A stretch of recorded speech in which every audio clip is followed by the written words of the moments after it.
So in anaphase, the chromosomes are actively being pulled in opposite directions towards the centrioles. And where they're being pulled is the location where the two new nuclei are about to form. So let me clean this board up just a little bit here. The metaphase plate no longer exists because there are no chromosomes there.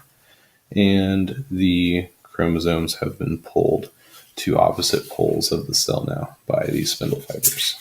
That ends anaphase and then brings us to telophase. In telophase, we're going to be seeing these two nuclei actually formed. So in order to do that, a few things have to happen. First of all, these spindle fibers are going to disappear. They go away. They dissolve. So we no longer have spindle fibers. They have done their job. They have moved the chromosomes to opposite ends of the cell.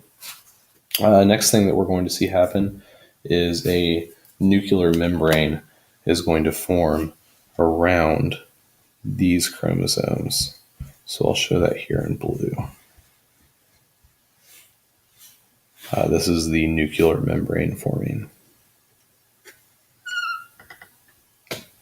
Okay, so nuclear membrane reforms around the two sets of chromosomes, and you would imagine again that there's 46 over here and 46 over here.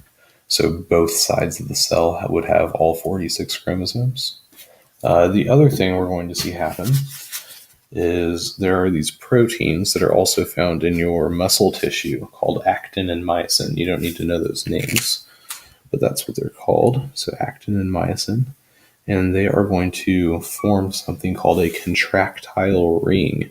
Just like in your muscle tissue, these proteins are really good at squeezing things. So it's going to start pinching in on the sides of the cell here and forming this contractile ring here in the middle. And it happens to be in the same spot where the metaphase plate was during metaphase.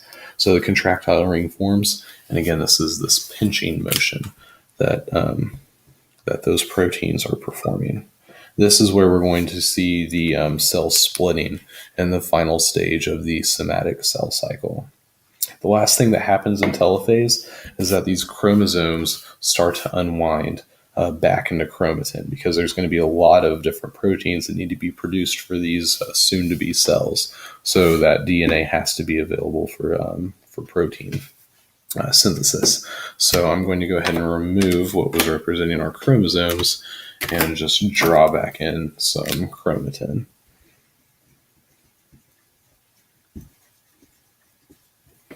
Now again, that DNA didn't go anywhere because chromosomes is just DNA that's been wound up real tight. So it's just decondensing down into chromatin. And that ends telophase. So in telophase, again, we had a nuclear envelope reforming around the chromosomes. We had a contractile ring being formed, which is pinching in on the sides of the cell. And then we had the chromosomes unwinding back into chromatin on the two opposite sides within that nuclear envelope. Last stage of the somatic cell cycle then is going to be cytokinesis. In cytokinesis, we're going to see the actual splitting of the cell itself. So this is an extremely fast process. At the end of telophase, what you really have is one cell that has two fully formed nuclei within it. Mitosis, the goal is to replicate the nucleus. And at this point, we've done that. So we have two identical nuclei on opposite sides of the cell. Last step then is just to split the cytoplasm of the cell and turn it into two cells. So this contractile ring is going to continue to pinch tighter and tighter and tighter until eventually the cell ends up splitting into two. So that contractile ring just pinches and pinches until we split this cell off into two.